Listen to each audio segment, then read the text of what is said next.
안녕하세요. 저는 부천에 살고 있는 40대 초반 남자입니다. 저는 오늘 평생 가슴에만 묻어둔 채 어디에도 꺼내지 못했던 이야기를 익명의 힘을 빌려서 여기에 한번 풀어보려고 합니다.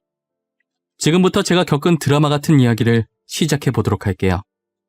한때 저를 웃게도 만들었다가 울게도 만들었던 한 여자가 있었는데요.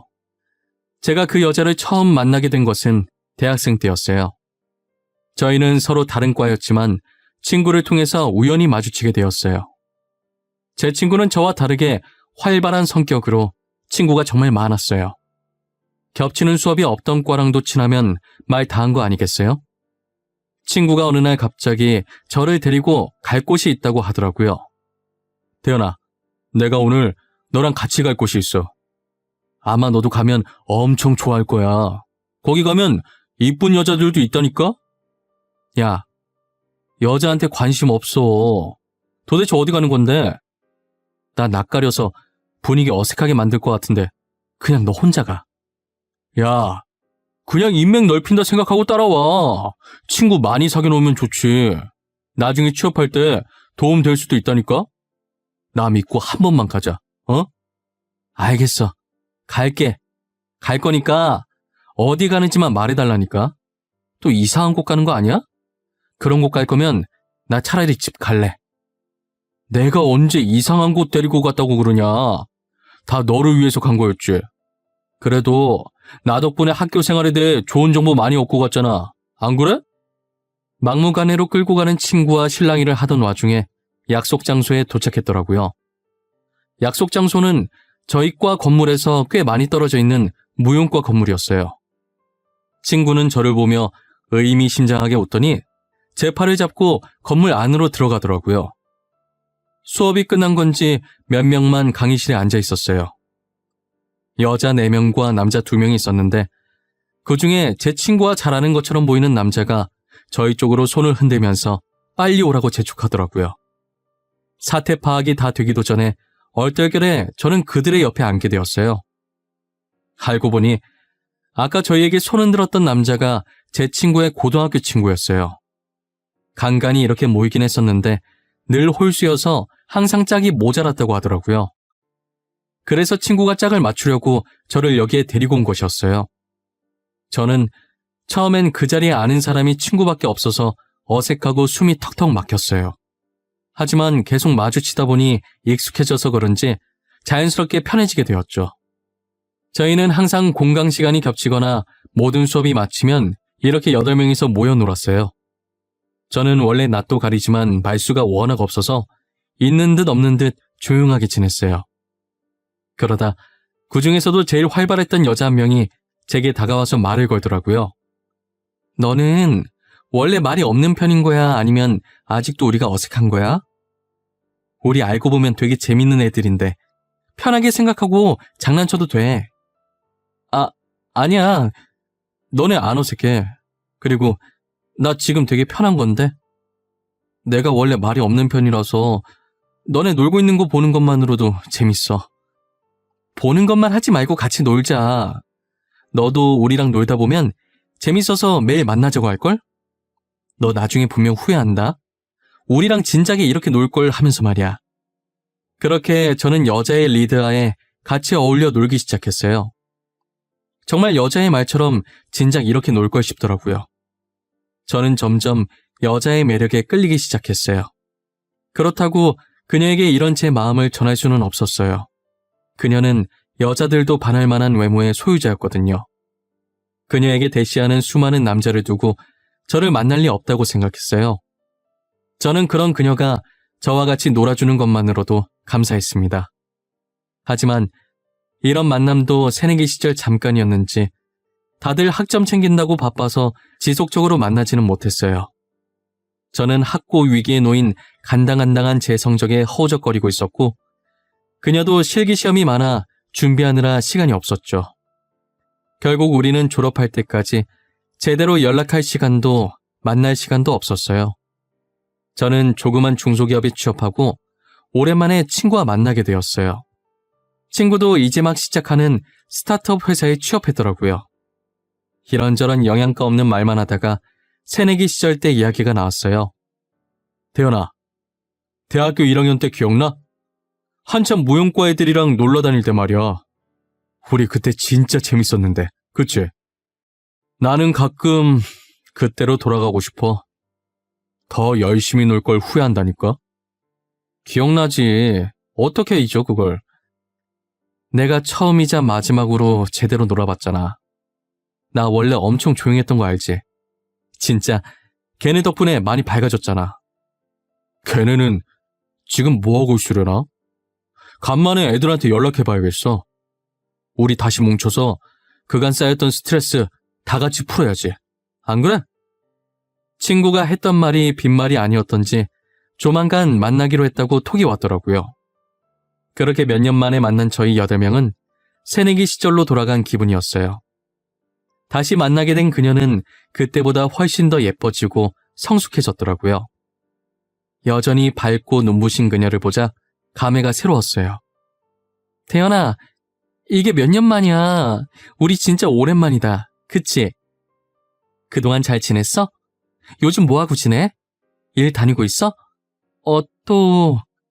지연아, 숨 넘어가겠어. 진정하고 하나씩 물어봐. 나는 남들이랑 똑같이 취업 준비하면서 치열하게 지냈어. 넌 어떻게 지냈어? 난 고생 좀 했지. 무용과 나와서 교수까지 하고 싶었는데 여자 마음 갈 때라잖아. 하도 마음이 왔다 갔다 하더니 지금은 필라테스 하고 있어.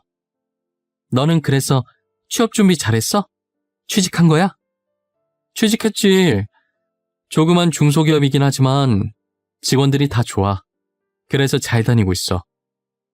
원래 회사 사람들이 좋아야 오래 다닌다잖아. 첫 직장이긴 한데 진짜 오래 다닐 것 같아. 다행이다. 와, 근데 넌 진짜 변한 게 하나도 없다. 키는 조금 더 큰 것 같네. 그거 말곤 진짜 그대로야. 멀리서 봐도 너라는 거 한 번에 알겠더라니까. 너도 그대로야. 여전히 밝고 긍정적이고, 그리고 얼굴은 그때보다 더 이뻐졌네. 뭐야, 나 원래도 이뻤어. 너네가 나를 친구 이상으로 안 보니까 그런 거지. 이래봬도 학교 다닐 때 인기 많았단 말이야. 남학생들이 나 보려고 줄을 섰다니까. 난 아니었어. 지금 시간 많이 흘렀으니 하는 말이지만 난 너 친구 이상으로 봤었어. 눈치 못 챘던 건 너지. 아마 너한테 줄 선 남학생들 중 한 명이 나였을걸? 그녀는 과거에 제가 품고 있었던 마음을 처음으로 고백하니 한동안 아무 말도 못한 채 가만히 서서 눈만 꿈뻑거리더라고요. 저는 지금이라도 고백해서 마음이 조금 후련하다고 생각했어요. 지금은 그녀에게 아무 감정이 없으니 할 수 있는 말이었거든요. 하지만 그녀는 아니었나 봐요. 모임에서 헤어진 뒤 한동안 그녀와 톡으로 안부 인사만 오갔어요. 가끔 만나서 서로 상사욕도 해주면서 위로를 해주고 힘이 되어주기도 했고요. 그러다 대뜸 그녀가 제게 고백을 하더라고요. 나도 그때 너 좋아했어. 항상 말이 없던 네가 신경 쓰이고 그래서 먼저 말 걸고 장난쳤던 거야.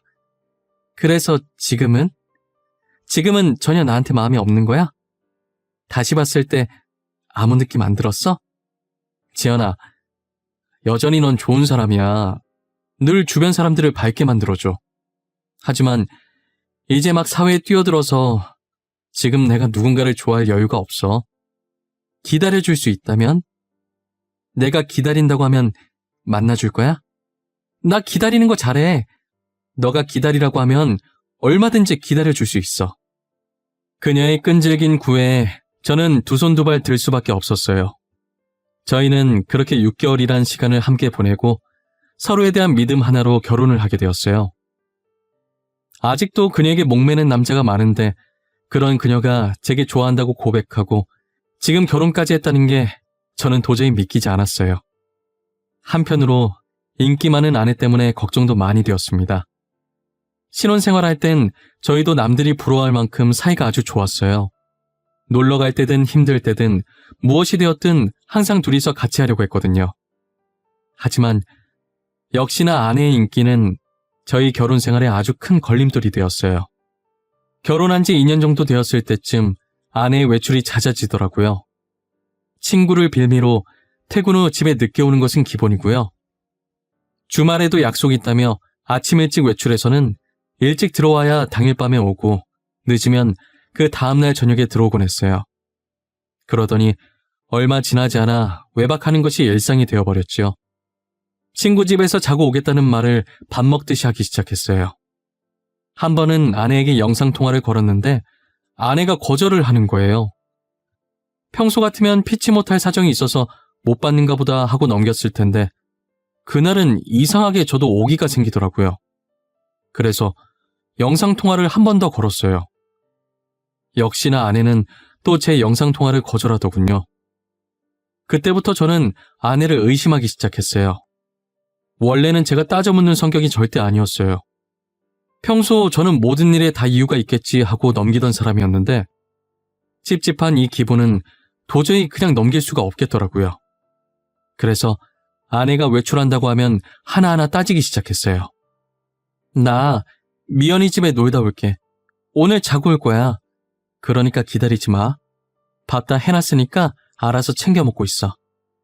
미연 씨 집 가는 거 맞아? 나 오늘도 영상통화 걸 거야. 저번처럼 거절하지 말고 받아. 그리고 미연 씨 집에 꿀 발라놨어? 주말마다 안 가면 누가 잡아먹어? 당신 혹시 의처증 있어? 미연이랑 얘기하다 보면 전화 못 받을 수도 있잖아. 뭔 놈의 전화를 계속 받으라는 거야?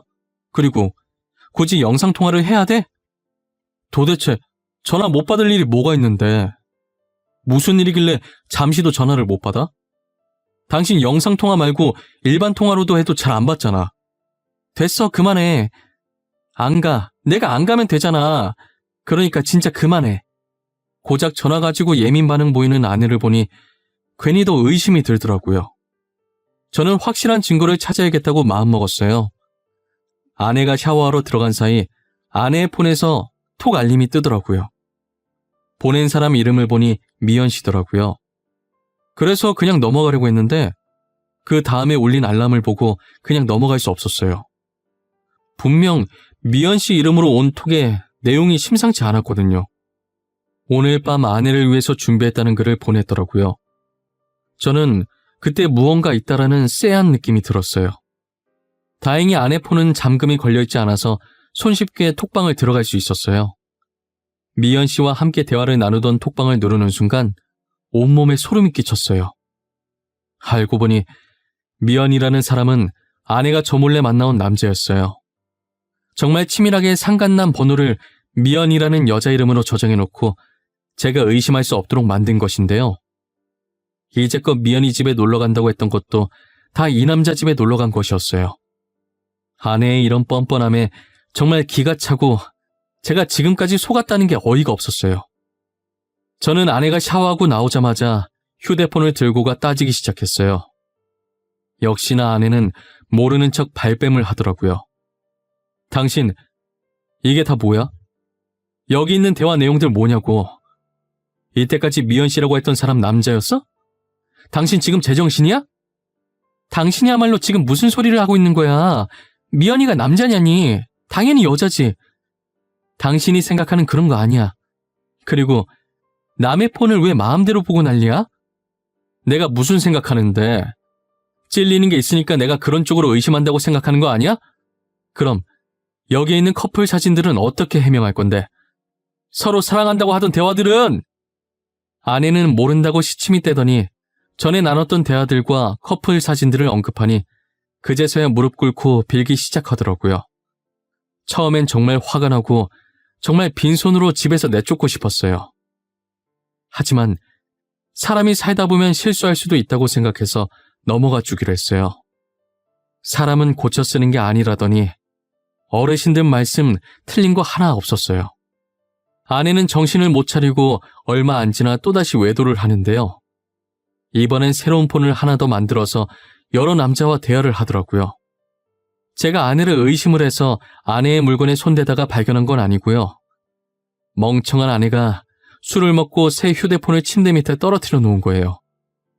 처음엔 못 보던 폰이길래 설마 했었어요.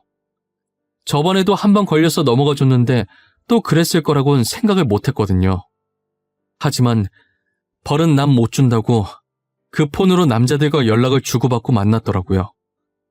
저는 더 이상 참을 수가 없어서 다음날 먼저 출근하고 식탁에 이혼서류 올려놓고 나왔어요. 아내는 제게 불이 나게 전화하더니 제가 전화를 받지 않자 문자를 보냈더라고요. 자신은 절대로 이혼해줄 수가 없다고, 누구 마음대로 이혼하냐고 난리였어요. 저는 전날 보았던 카톡 내용들을 아내에게 전송한 후 이혼 서류에 도장 찍었다는 얘기 아니면 더 이상 연락하지 말고 짐 싸서 나가라고 했어요. 저의 완강한 태도에 아내는 결국 저와 이혼을 해주었습니다. 저희는 그렇게 헤어지고 연락이 끊겼었어요. 그때 같이 놀았던 친구를 통해서 건너 소식을 전해 듣긴 했지만 그마저도 이혼한 지 6달 뒤에 아내가 유학을 갔다는 소식을 끝으로 더 이상 어떤 소식도 듣지 못했어요. 유학을 가면서 모든 친구들과 연락을 끊었다고 하더라고요. 저는 더 이상 다른 사람을 믿을 수 없었고 결혼할 생각도 사라졌어요. 시간이 지나면 지날수록 미련하게 아내와 좋았던 기억들만 생각이 나는 거예요. 괴로운 마음에 저는 하루하루를 술에만 의존해서 살아갔어요. 그러다 계속 이렇게 살면 정말 죽을 수도 있겠다 싶어서 일을 죽어라 열심히 했어요. 다양한 경험을 쌓아보고 싶어서 정말 안 해본 일이 없었죠. 다니던 회사를 그만두고 빵집부터 시작해서 노가다까지 했었어요.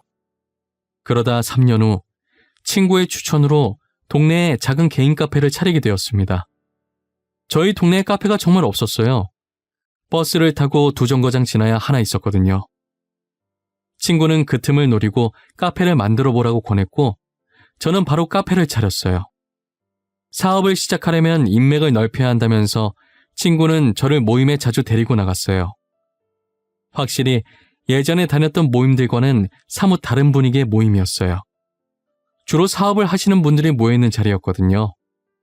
친구가 성격이 좋아서 학생 때랑 변함없이 그런 사업가 쪽으로도 발이 굉장히 넓더라고요. 친구는 저를 데리고 다니면서 여기저기 인사시켜주기 바빴어요. 저는 인사를 마치고 아는 사람이 친구밖에 없는지라 그냥 구석에 가서 물만 마시고 있었어요. 혼자 있는 제가 안타까웠는지 한 여성분께서 제게 말을 걸어주시더라고요. 안녕하세요. 이런 자리 처음이라 어색하시죠? 저도 처음에 여기 왔을 때 되게 어색했어요. 사실 이 모임에 몇 번 안 나와서 지금도 어색한 건 마찬가지고요. 아, 아까 인사했을 때 화장품 사업하신다던 분 맞으시죠? 반가워요. 저는 제가 이런 자리에 올 거라고는 생각을 못했어요. 어떻게 행동해야 할지도 모르겠고요. 그냥 자연스럽게 사람들이랑 대화 나누시면 돼요. 지금 저희처럼요. 아무 영양가 없는 말이라도 섞다 보면 자연스럽게 친해지게 되어 있어요. 그리고 저는 심연지라고 합니다. 그녀는 제게 명함 하나를 내밀더니 싱긋 웃더라고요. 저는 그러다 문득 전 아내가 떠올랐어요. 제게 먼저 다가와 말 거는 모습과 싱긋 웃는 모습이 전 아내와 상당히 닮아 있더라고요. 하지만 이름과 전체적인 생김새가 전 아내와는 확연히 달랐죠. 그녀는 저와 말도 잘 통하고 성격도 너무 좋아 보였어요. 카페 하신다고 들었는데 하실만 하세요? 카페도 쉬운 건 아닐 텐데. 레시피도 다 외워야 하고 직접 커피도 내리셔야 하고. 그래도 막상 하면 재밌어서 즐겁게 하고 있어요. 손님들이 웃으면서 떠드는 모습 보면 저도 덩달아 기분 좋아지고요. 다행이네요. 즐겁게 일하는 거 쉽지 않잖아요. 그런데 대현 씨, 저는 아까 명함 드렸는데 대현 씨는 저한테 뭐 없어요? 전화번호라든가. 아, 죄송해요. 제가 떠드느라 받기만 했네요. 잠시만요. 혹시나 몰라서 명함 파놓은 게 있어서 들고 왔거든요. 저희는 사업에 대한 얘기를 하다가 자연스럽게 번호를 교환하게 되었어요. 그리고 사업을 핑계로 둘이서 자주 만났고요. 결국 저는 절대 열지 못할 것 같던 마음을 그녀에게 열어주었습니다. 저는 이혼했던 사실을 고백했지만 그녀는 아랑곳하지 않았어요. 저희는 그렇게 2년 정도 만나다가 결혼을 했어요. 지금 아내와 살다 보니 전 아내가 점점 더 생각나더라고요. 보통 전에 만났던 사람과 비슷한 사람을 만난다고 하더니 그 말이 맞나 봐요. 그만큼 아내와 전 아내는 닮은 점이 많이 있었어요. 다른 점이 있다고 한다면 한결같이 저만 봐준다는 점이었죠.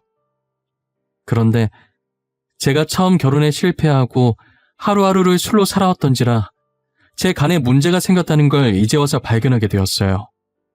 의사는 당장 간 이식 수술이 필요하다고 하더라고요. 저는 아내에게 짐이 되기 싫어서 이 사실을 밝히지 않았습니다.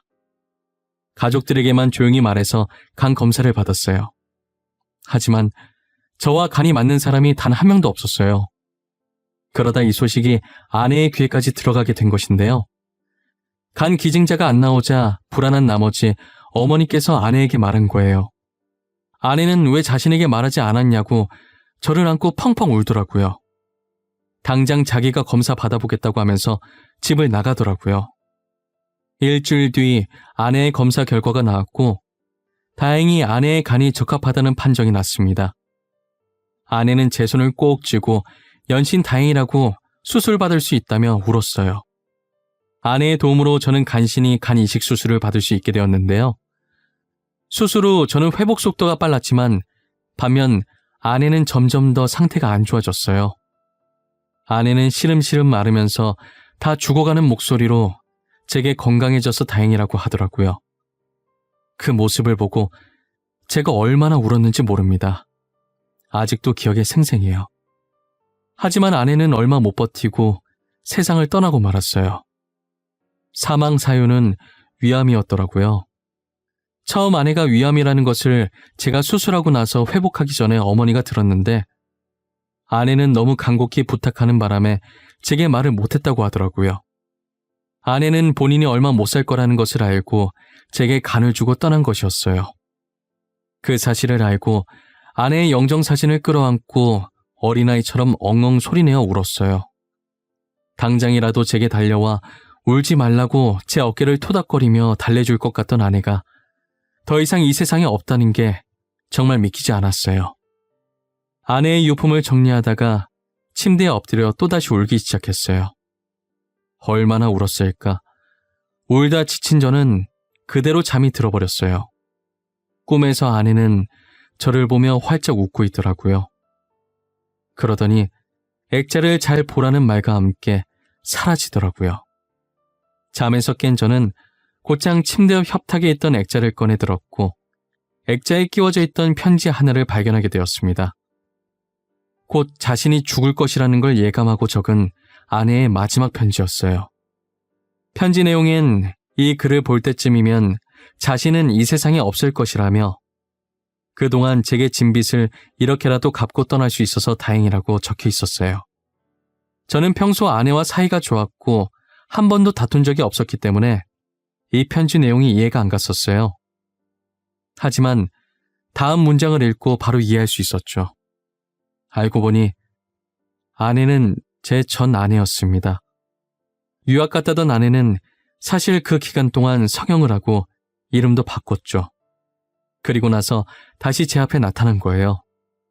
수많은 남자들을 만났었지만 다들 자기를 어떻게 해보려는 속셈만 가득했고 껍데기만 좋아했지 자신을 진심으로 사랑해주지 않았다고 제가 늘 그리웠다고 하더라고요. 아내도 울면서 쓴 편지였는지 한 장 가득 미안함이 담긴 편지지 위로 중간중간 눈물이 한두 방울씩 떨어져 있었어요. 저는 그 편지를 보며 눈물이 멈추질 않았습니다. 그동안 아내를 정말 수도 없이 많이 원망하고 미워했지만 저 못지않게 마음고생 심했을 아내를 용서하기로 했어요. 아내가 잠든 곳을 찾아가 이제 편안하게 가라고 마지막 인사를 했어요. 저에게 있어서 여자는 아내가 처음이자 마지막 여자였어요. 지금은 몇 년째 연애도 하지 않고 홀로 카페를 운영하며 지내고 있습니다. 앞으로도 누구와 만나지 않고 이렇게 혼자서 아내 몸까지 잘 지내보려고 합니다. 제 사연은 여기까지예요. 들어주신 모든 분들께 감사합니다. 늘 행복하세요.